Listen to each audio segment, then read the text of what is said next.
Thank you very much. Assalamualaikum warahmatullahi wabarakatuh. Salam sejahtera, ta chahau, vanakkam yipiyar kinge, sat sri akal. Dokumen ini seperti yang telah dimaklumkan memakan masa agak panjang untuk kita mendapat pungutan suara, pandangan, maklum balas daripada rakyat di luar sana. Pada masa yang sama, ia fokus tawaran kepada 66 pilihan bagi 66 negeri yang akan melalui pilihan raya negeri ini. Kita juga faham dan akur ada pemisahan daripada sudut kuasa di peringkat negeri dan juga persekutuan.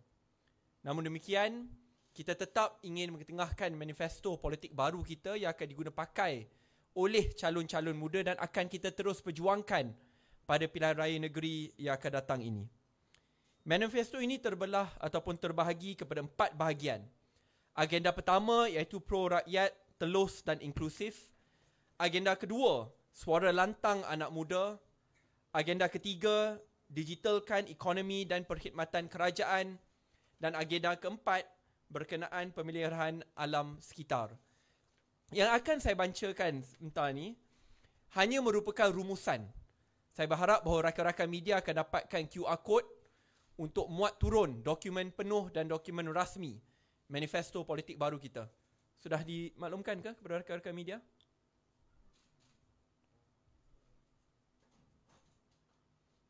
Tolong sampaikan supaya rakan-rakan media dapat dokumen penuh. Kerana untuk saya ulas dokumen penuh tu, saya takut kawan-kawan tak balik nanti. Sebab dia agak panjang. Cuma ada beberapa perkara yang ingin kita ketengahkan. Sampaikan dulu. Make it as easy and as seamless as possible for friends of the media. What's wrong with the internet?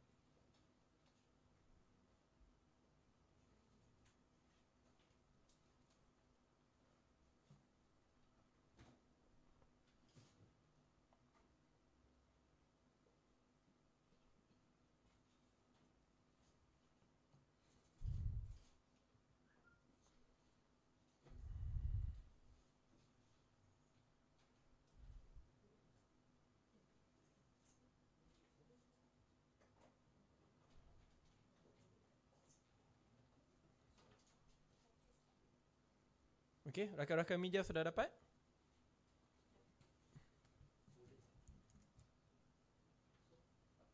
Oi.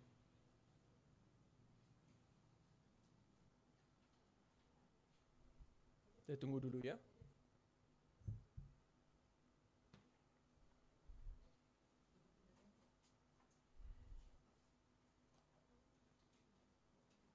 Baik, sambil menunggu dokumen rasmi untuk dimuat turun secara rasmi, saya mulakan dulu dengan agenda pertama iaitu agenda politik baru bawah pro-rakyat, telus dan inklusif.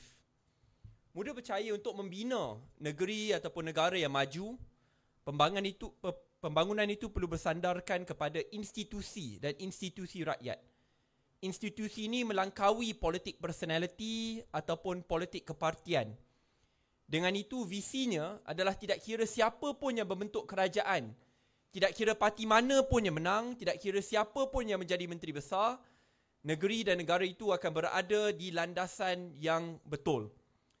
Dengan itu ada beberapa perkara yang muda ingin ketengahkan.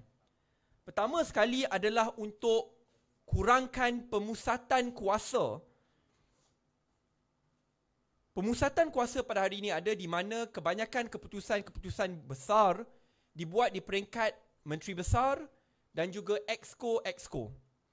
Muda ingin mencadangkan supaya keputusan-keputusan besar, tidak kira berkenaan isu PJD link ataupun isu de-gazettement of forest reserve, dikembalikan semula ke peringkat Dewan Undangan Negeri supaya dapat dibahaskan, diputuskan melalui undian dan bukan sekadar diputuskan oleh segelintir pihak politik elit iaitu Menteri Besar dan Exco. Dengan ini akan ada ketelusan, semak imbang dan lebih penting dapat melibatkan rakyat dalam proses pengubalan undang-undang ataupun keputusan-keputusan besar yang dibuat di peringkat negeri. Kedua, muda juga ingin mencadangkan supaya semua, tidak kira kawasan pembangkang ataupun kerajaan, diberikan peruntukan yang adil dan saksama. Ini adalah penting kerana kita tidak ingin menghukum mana-mana rakyat hanya kerana pilihan warna politiknya. Ini adalah politik lapuk, lama dan tua. Dan akhirnya, orang yang tidak bersalah diseksa hanya kerana pilihan politik mereka. Muda ingin mencadangkan supaya kita menginstitusikan akta ini as what has been proposed, a Constituency Development Act, CDA, supaya tidak kira kawasan itu kawasan kerajaan ataupun pembangkang, mereka akan dapat pembelaan yang sewajarnya. Ketiga, di sini juga muda ingin mencadangkan supaya negeri-negeri membuat ataupun tambah kuasa rakyat melalui pilihan raya tempatan, a third vote. Perkara ini adalah perkara yang sangat penting kerana di bawah bidang kuasa negeri adalah ahli majlis, ketua kampung, dan ini berkenaan tentang pengurusan isu-isu setempat, pembuangan sampah, isu pepejal dan isu-isu lain yang memang berkait rapat dengan kehidupan kita ataupun kehidupan harian kita. Muda memahami bahawa bahawa ini terletak di bawah bidang kuasa kerajaan persekutuan. Sebab itu di peringkat negeri, muda ingin memulakan pilot projek untuk mengetengahkan idea ini supaya third vote itu dapat dilaksanakan. Pada masa yang sama, muda turut ingin mencadangkan bahawa kita tidak lagi melakukan lantikan-lantikan politik di peringkat GLC atau di peringkat negeri, state GLCs ataupun agensi. Muda ada cadangan alternatif. Muda faham bahawa akan ada individu-individu yang sangat baik, berwibawa, berwawasan di atas faktor merit, tetapi kerana penglibatan politik mereka turut perlu dipertimbangkan supaya lantikan itu berlaku. Cuma apa muda tidak bersetuju adalah jikalau lantikan itu dibuat di atas faktor politik semata-mata.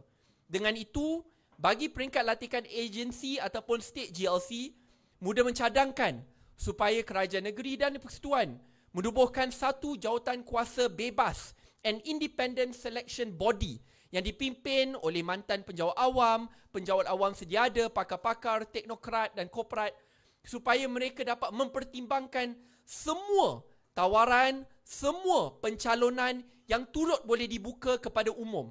Apa maksudnya? Sebelum ini, jikalau lantikan-lantikan itu dibuat di atas cadangan Exco atau Menteri Besar, kini kita pulangkan kepada jawatan kuasa untuk pertimbangkan supaya akhirnya rakyat, contoh ada mantan korporat yang berjaya, teknokrat yang berjaya, yang tidak pernah dipertimbangkan, kini mantan teknokrat tersebut atau teknokrat muda itu boleh mengetengahkan cadangan namanya dengan CV-nya, latar belakangnya. Dia akan melalui proses tapisan yang menyeluruh sebelum lantikan itu dibuat. Ini akan memastikan bahawa agensi dan GLC itu akan dipacu oleh pimpinan yang berwibawa, berwawasan dan secara tidak langsung akan melibatkan rakyat di mana mereka turut boleh menghantar namanya, calon-calonnya supaya akhirnya kita dapat pimpinan yang terbaik. Muda mencadangkan perkara ini kerana sejak kebelakangan ini kita lihat banyak isu-isu masalah-masalah besar, ketirisan, salah guna kuasa yang berlaku di peringkat GLC, peringkat persekutuan.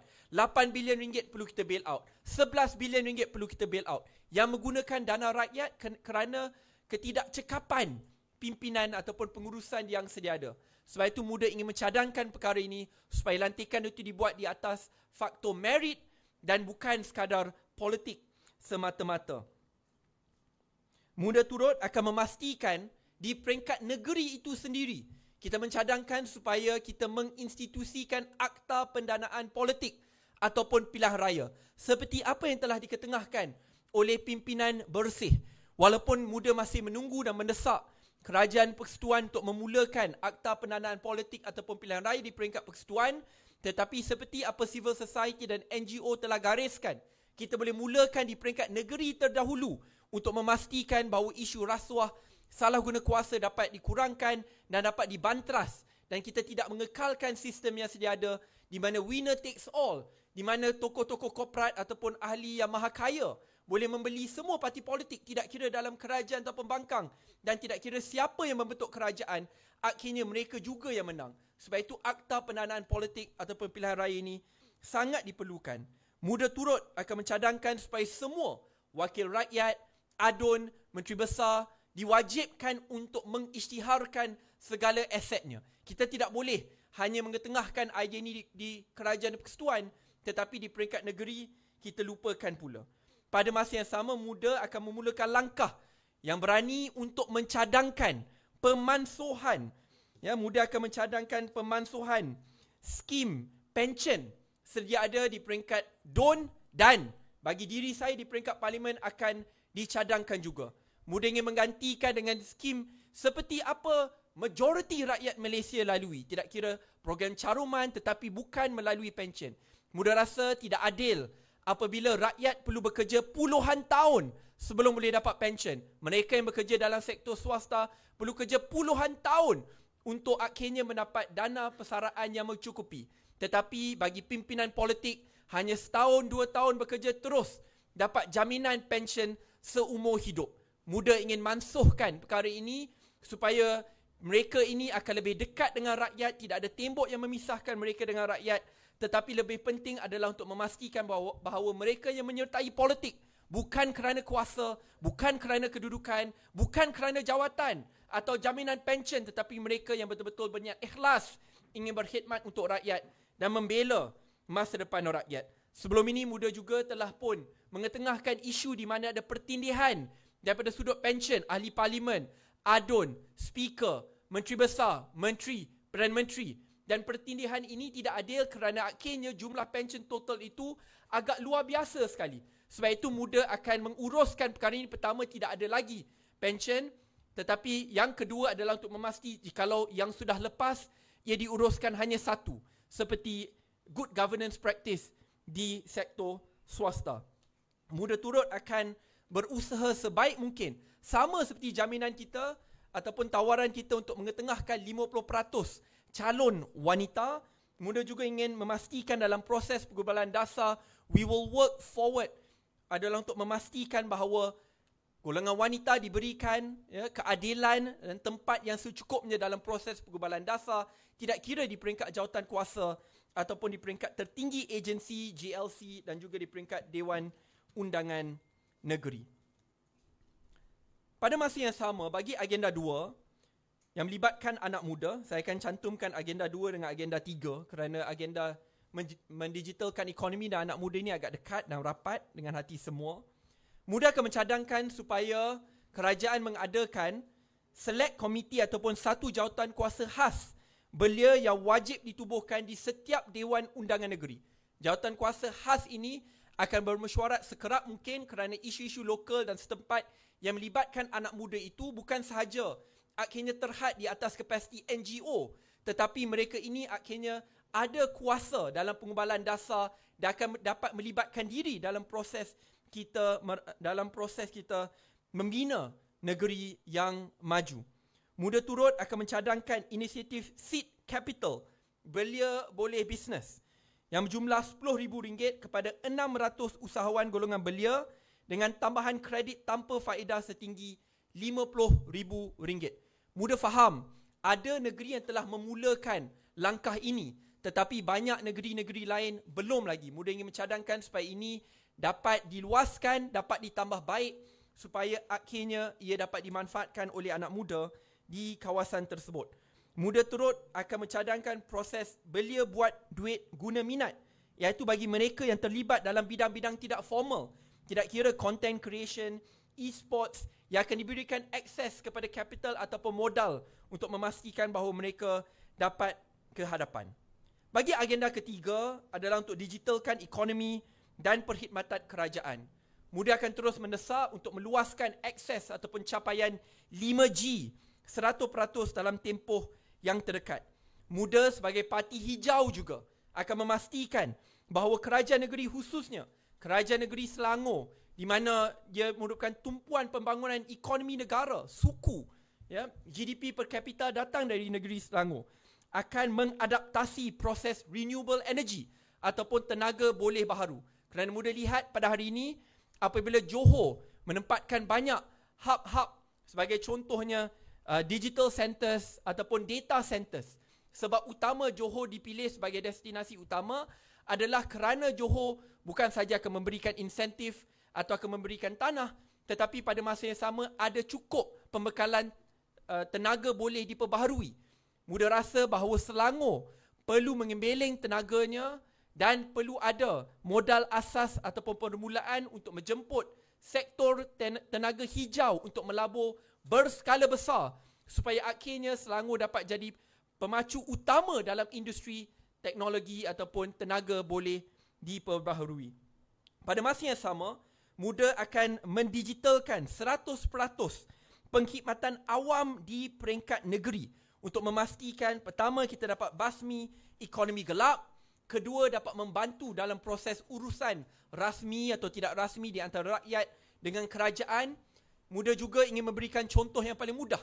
Pada hari ini kita lihat kalau ada orang yang ingin buat pembayaran, masih ada yang perlu dibuat secara fizikal ataupun banyak rungutan yang datang daripada mereka yang ingin menganjurkan konsert contohnya yang perlu melalui pelbagai jenis agensi di peringkat negeri, pusat, cara pembayarannya berlainan, birokrasi yang panjang. Muda yang mencadangkan untuk kita mendigitalkan proses ini semudah mungkin seperti apa jiran kita di negara Singapura berjaya lakukan. Dengan ini muda juga ingin mencadangkan supaya kita menilai semula proses pengurangan cukai hiburan atau dikenali sebagai entertainment tax supaya akhirnya Selangor dapat menarik lebih banyak entertainment tourism ataupun pelancongan hiburan supaya akhirnya kita dapat memastikan bahawa ekonomi dalam sudut ini dapat ditambah baik. Dan apabila mungkin negeri-negeri lain tidak ingin mengambilnya, kita boleh lihat negeri-negeri lain yang boleh membawa ekonomi ini ke tahap yang lebih baik.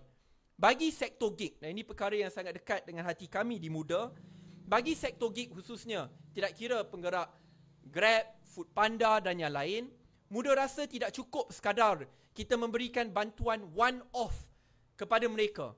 Muda ingin mencadangkan supaya kita memberikan micro-credentialing atau dikenali sebagai kursus kelayakan mikro secara percuma kepada mereka yang bergiat aktif dalam industri gig. Apa maksudnya? Saya berikan contoh yang mudah. Jikalau seseorang itu memilih, dan saya kena berikan latar belakang sedikit, pada hari ini kita lihat kajian terbaru yang dikeluarkan oleh Kementerian Pendidikan menunjukkan lebih 50% lepasan SPM tidak ingin lagi melanjutkan pengajian ke institusi pengajian tinggi ataupun TVET. Mereka memilih untuk terus bekerja dan kebanyakan daripada mereka memilih untuk terus bekerja dalam sektor gig. Dan mereka memberikan hujah-hujah yang baik. Pertama, kerana gaji lepasan ijazah itu masih rendah jika nak dibandingkan dengan mereka yang terus bekerja lepasan SPM, kerja dalam Uniqlo, pembulaan gaji RM2,300. Kedua, masa pembelajaran yang sangat lama dan ketiga, hutang pendidikan yang tinggi. Muda fahami, bukan semua anak muda ada masa, ada modal untuk menyertai atau untuk masuk ke IPT. Dengan itu, muda ingin mencadangkan subsidi yang khusus, micro credentials, kepada mereka yang berada dalam sektor gig. Muda katakan ini kerana mereka yang memilih untuk menyerta sektor gig ini kerana mereka memerlukan duit mungkin untuk menampung kos hari hidupnya atau keluarganya. Mereka ini tidak datang daripada keluarga yang kaya. Kebanyakan daripada mereka datang dari kelas pertengahan atau B40. Dengan ini untuk membantu mereka melalui kursus yang lebih fleksibel, jikalau kamu merupakan salah seorang pemandu Grab contohnya, kerajaan akan memberikan modal untuk kamu menyertai kursus fleksibel micro credentials yang akan dibiaya sepenuhnya oleh kerajaan negeri.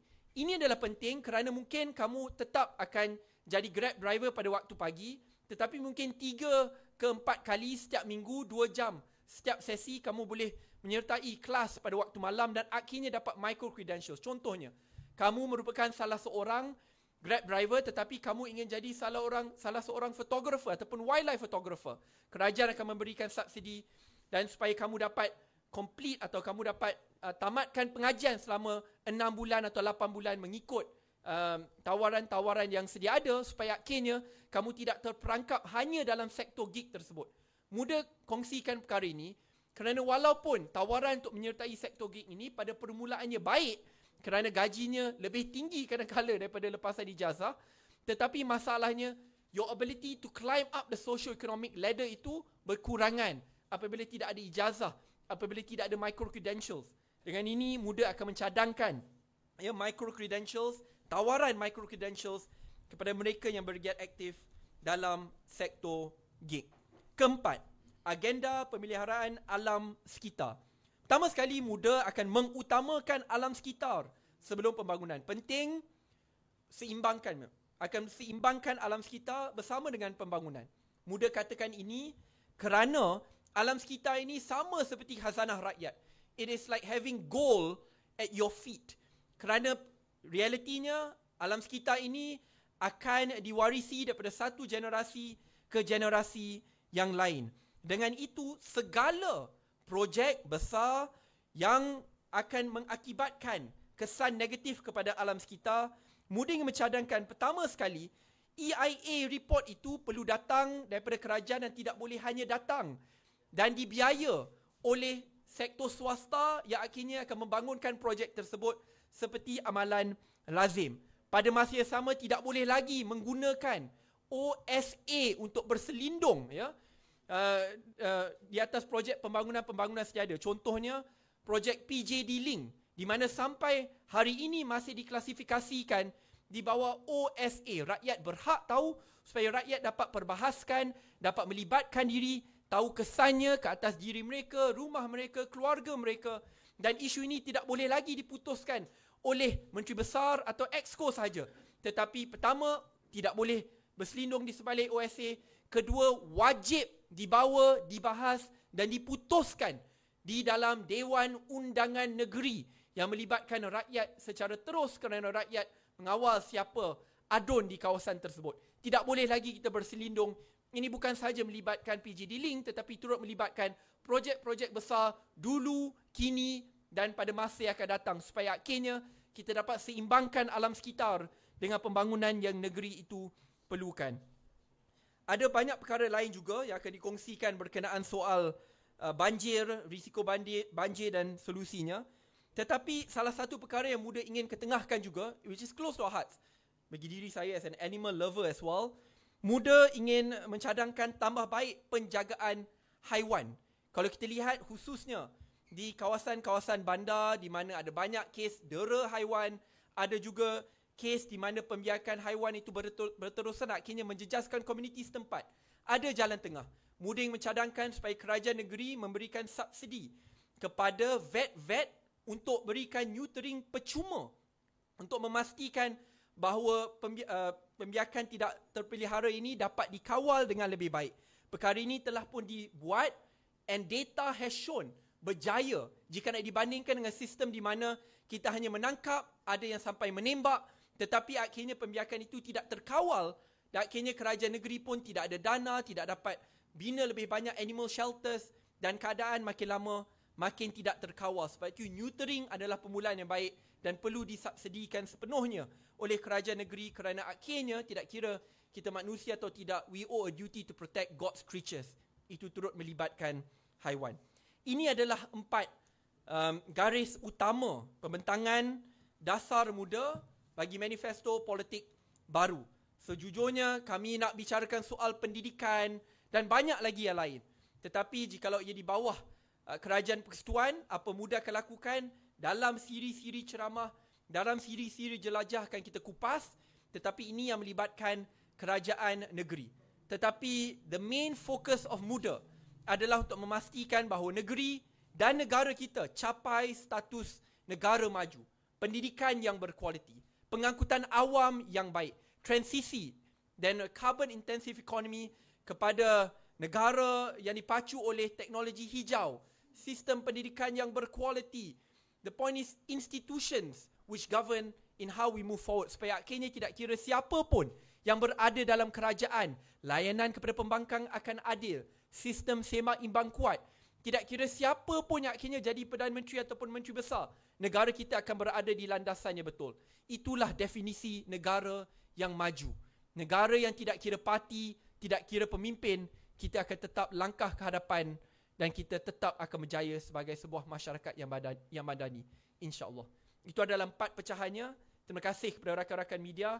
Saya rasa dah dia punya full report yang kita sampaikan. Dia lebih panjang.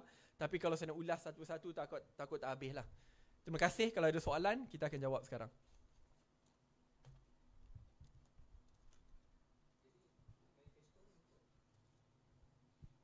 Jadi manifesto ni tadi untuk semua 6 negeri lah yang akan ada PRN. Betul. Sebab muda perlu realistik.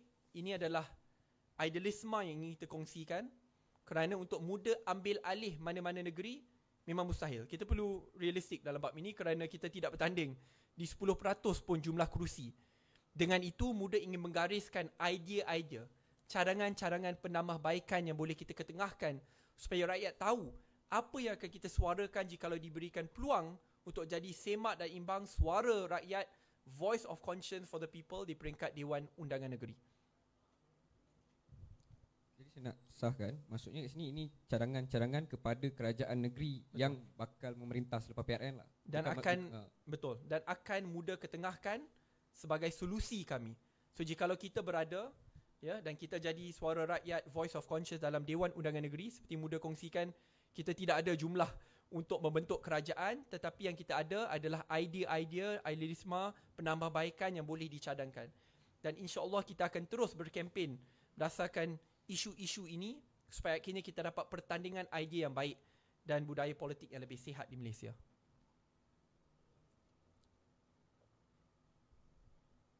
Ada soalan lain? Okey, nanti boleh dapat. Oh, ni bukan. Semua dah download muat turun. Kalau ada soalan lain nanti boleh hubungi saya ataupun calon-calon. Mungkin selepas ini mereka akan berbicara tentang isu ini dengan lebih hangat di kawasan masing-masing. Contohnya kalau di kawasan PJ akan ada perbincangan tentang PJ Diling.